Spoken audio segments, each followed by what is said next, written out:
नमस्कार साथियों, स्वागत है आप सभी का। मैं पंकज कुमार। दोस्तों, यदि आपने अभी तक हमारे चैनल को सब्सक्राइब नहीं किया तो सबसे पहले सब्सक्राइब कर लीजिएगा और बेल आइकन दबा लीजिएगा ताकि सबसे पहले वीडियो का नोटिफिकेशन सबसे पहले आपको मिल सके। काफ़ी साथियों के कमेंट आ रहे थे कि सर हिंदी विषय के अंतर्गत माइक्रो टीचिंग की डायरी किस प्रकार से बनाएं। तो इस वीडियो में हम देखेंगे कि हिंदी में माइक्रो टीचिंग की डायरी किस प्रकार से बनाएंगे, तो अंत तक बने रहिएगा। सबसे पहले आपको कॉलेज से डायरी मिलती है, एक माइक्रो टीचिंग की डायरी या फिर सूक्ष्म अध्यापन की डायरी। बीएससी बीएड या फिर बीए बीएड या फिर बीएड के अंतर्गत कौशल पाठ अभ्यास पंजिका, सूक्ष्म अध्यापन डायरी या फिर माइक्रो टीचिंग डायरी। प्रथम वर्ष द्वितीय वर्ष जो भी आपकी ईयर है, प्रथम वर्ष है या फिर द्वितीय वर्ष है, तो उसको टिक करना है। उसके बाद सत्र लिखना है। सत्र कौन सा है आपका? छात्र अध्यापिका का नाम लिखना है। इसके बाद छात्र अध्यापक है तो छात्र अध्यापक का नाम, छात्र अध्यापिका है तो छात्र अध्यापिका का नाम, पिता का नाम। इसके बाद अनुक्रमांक। इसके बाद शिक्षण विषय, आपके जो विषय कौन कौन सी है शिक्षण की, हिंदी साहित्य। यहाँ पे दो विषय है इनके, हिंदी साहित्य और भूगोल। तो विषय का नाम लिखना है। इसके बाद शिक्षण विद्यालय का नाम लिखना है कि आपको जो विद्यालय है वो कौन सा है। इसके बाद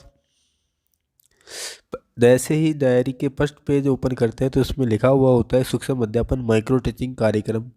छात्र अध्यापक छात्र अध्यापिकाओं के लिए कुछ निर्देश लिखे हुए हैं, तो उन निर्देशों को पढ़ना है। तो इसके अंदर 5 कौशल होते हैं, तो वो आपको बनाने होते हैं। जैसे पहला क्वेश्चन दिया हुआ है, इसमें प्रस्तावना कौशल है, प्रश्न कौशल है, व्याख्या कौशल है, उद्दीपन परिवर्तन है तथा श्यामपट्ट कार्य है। तो ये सब कौशल होते हैं, तो ये सब आपको डायरी में बनाने होते हैं। कई डायरियों में क्या होता है, प्रस्तावना कौशल होता है, उसके बाद श्यामपट्ट कौशल होता है, उसके बाद व्याख्या कौशल होता है, उसके बाद प्रश्न कौशल होता है और उसके बाद पुनर्मनन कौशल होता है। तो ये सभी कौशल होते हैं। इसके बाद सूक्ष्म शिक्षण कौशल के घटक। तो ये यहाँ पे दिए हुए हैं सारे कौशल, जितने भी कौशल के घटक है वो सब सारे कौशल यहाँ पे दिए हुए हैं। उद्देश्य लेखन कौशल, प्रस्तावना कौशल, प्रश्न कौशल, पुनर्मनन कौशल, श्यामपट्ट लेखन कौशल, उदाहरण सहित दृष्टांत कौशल, व्याख्या कौशल, उद्दीपन परिवर्तन कौशल। कुल कौशल 8 प्रकार के होते हैं, जो सारे कौशल यहाँ पे दिए हुए हैं। लेकिन इनमें से आपको 5 ही कौशल बनाने होते हैं अपनी डायरी में, तो वो कौशल आप बना सकते हो। जैसे यहाँ पे दिया हुआ है, पहला कौशल है प्रस्तावना कौशल। प्रस्तावना कौशल किस प्रकार से बनाना है हिंदी विषय में? विषय है हिंदी गद्य, प्रकरण है लव कुश। तो इसके बाद आपको कक्षा है 7, समय है 5-7 मिनट। जो प्रस्तावना कौशल होता है उसके अंदर समय 5-7 मिनट होती है। पूर्व ज्ञान। छात्रों, आज हम लव कुश के बारे में सामान्य जानकारी रखते हैं। पहला, कौशल्या के पुत्र का क्या नाम था? श्री राम। श्री राम की पत्नी का क्या नाम था? सीता। सीता के कितने पुत्र थे? 2। 2 पुत्र कौन कौन से? लव कुश। लव कुश का बचपन कैसा था? समस्यात्मक। इसके बाद उद्देश्य कथन करना है। आज हम, अच्छा तो बच्चों आज हम लव कुश के बारे में विस्तार पूर्वक अध्ययन करेंगे। कौशल के घटक, पूर्व ज्ञान का उपयोग, छात्रों के उत्तरों का उपयोग, तारतम्यता, मूल पाठ की अग्रसरता, सहायक उपकरण व साधन का प्रयोग, उपयुक्त अवधि सीमा। ये जो प्रस्तावना प्रश्न करने हैं इनमें क्या होता है, इनमें तारतम्यता होनी चाहिए कि एक के बाद एक क्वेश्चन आंसर से ही क्वेश्चन बनना चाहिए और क्वेश्चन सरल से कठिन की ओर होना चाहिए। तो इस तरह से आप प्रस्तावना प्रश्न बना सकते हैं और इनका समय 5 से 7 मिनट का फिक्स होता है। 5 से 7 मिनट के अंदर ही आपको ये क्वेश्चन करने होंगे। ज़्यादा टाइम भी नहीं लेना और कम टाइम भी नहीं लेना है। इसी तरह से दूसरा प्रस्तावना कौशल भी बना सकते हैं। प्रकरण इसमें लव कुश ही लिया है, दूसरा प्रकरण भी ले सकते हो, कोई भी प्रॉब्लम नहीं है। इसके बाद हम पूर्व ज्ञान लिखते हैं। कौशल्या के पुत्र का क्या नाम था? श्री राम। श्री राम की पत्नी का क्या नाम था? सीता। सीता के कितने पुत्र थे? 2। 2 पुत्र कौन कौन से? लव कुश। लव कुश का बचपन कैसा था? तो ये हो जाएगा समस्यात्मक प्रश्न। तो इस तरह से आप प्रस्तावना कौशल बना सकते हो।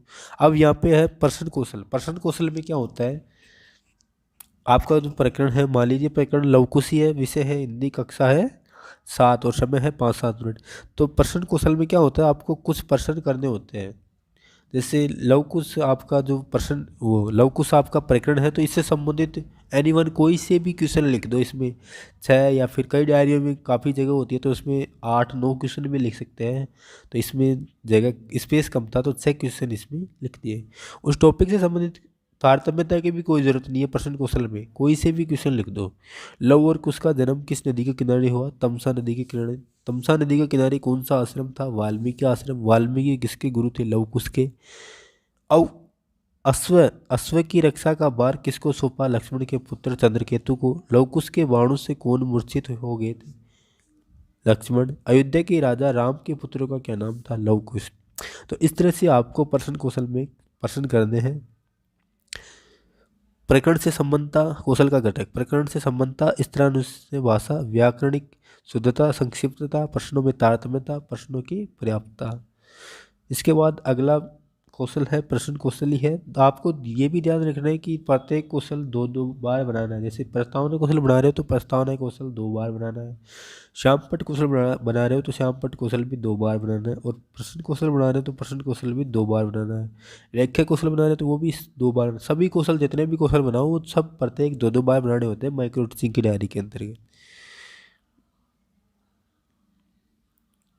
और ये नहीं है कि आपका टॉपिक आप सेम रखो, आप टॉपिक उसमें चेंज भी कर सकते हो। जैसे इसमें हमने प्रश्न कौशल में इसमें हमने टॉपिक लिया है लव कुश, तो हम अगले जो प्रश्न कौशल बनाएंगे उसमें टॉपिक चेंज भी कर सकते हैं। इसके बाद आता है पुनर्वलन कौशल। विषय है हिंदी, विद्या, गद्य।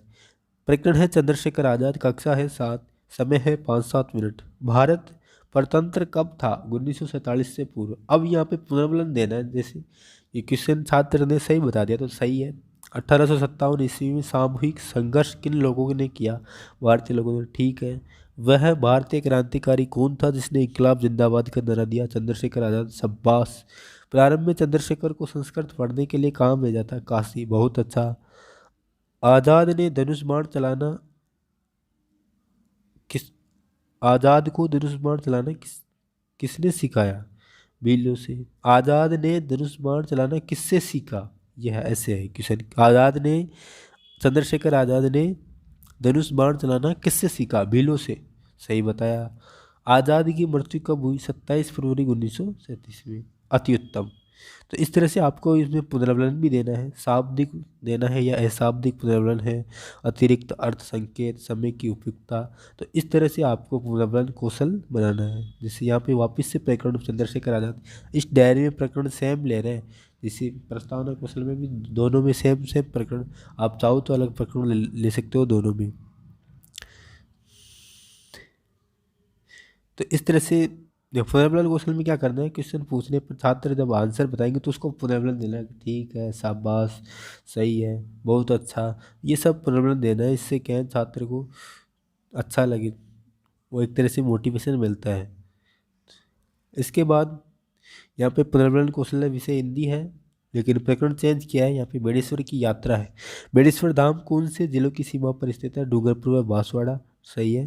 बेड़ेश्वर धाम का मेला कितने दिनों तक बढ़ता है? 10 दिनों तक। ठीक है। यह मेला किस दिन शुरू होता है तथा कब समाप्त होता है? माघ शुक्ल एकादशी को शुरू होता है और कृष्ण पश्चिमी तक चलता है। शाबाश। मुख्य मेला किस दिन होता है? मुख्य मेला पूर्णिमा के दिन। बहुत अच्छा। बेड़ेश्वर धाम में स्थित शिव मंदिर का निर्माण किसने करवाया? डूंगरपुर के महारावल आस्करण ने। सही बताया। महारावल आस्करण ने कितने वर्षों पहले करवाया था? 500 वर्ष पूर्व। अति उत्तम। इस तरह से पुनर्वलन कौशल बनाना है।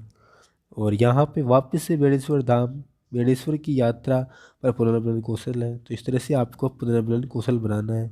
इसके बाद अगला क्वेश्चन है प्रदर्शन सहित व्याख्या कौशल, यानी कि व्याख्या कौशल। प्रकरण है समर्पण। विषय है हिंदी। कक्षा है 8। समय है 5-7 मिनट। इसमें कक्षा आपको एक ही लेनी है सेम। जैसे कक्षा 7 ले रहे हो तो सभी में कक्षा 7 ही लेनी है।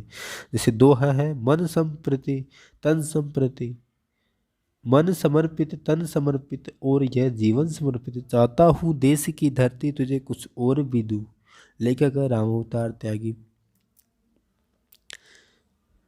कवि ने देश की धरती को क्या क्या समर्पित कर दिया है? मन, अपना शरीर, अपना जीवन देश की धरती को समर्पित किया। कवि बाल में क्या सजा कर देना चाहता है? कवि बाल अपनी सिर भेंट करना चाहता है। व्याख्यान का प्रारंभ। भाषा सरल व सुबोध, आवाज़ की स्पष्टता, बोलने की सहायता, रुचिकर युक्ति का प्रयोग, शिक्षण बिंदु को दोहराना, अस्पष्ट व स्पष्ट कथन, अंतःक्रिया में परिवर्तन, व्याख्यान का समापन। तो इस तरह से आपको प्रदर्शन सहित व्याख्या कौशल करना है। आप जो भी आपका जो शिक्षण बिंदु है जो भी है, तो उसकी व्याख्या करनी है, किस वो आपको समझाना है, किस प्रकार से समझाते हो, और उसके बाद आपको 2 बोध प्रश्न करने होते हैं। तो इस तरह से आपका व्याख्या कौशल बना सकते हो। इसके बाद अगला कौशल आता है श्यामपट्ट कौशल।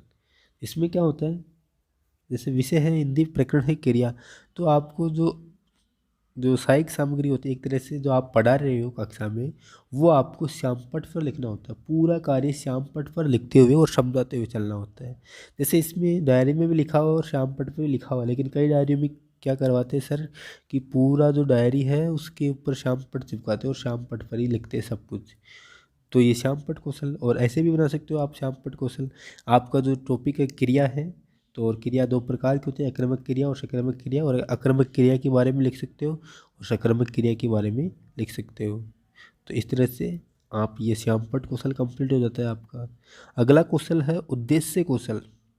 विषय है हिंदी, उद्देश्य व्यवहारगत परिवर्तन, ज्ञान अवबोध, ज्ञानोपयोग, कौशल, अभिरुचि, अभिवृद्धि।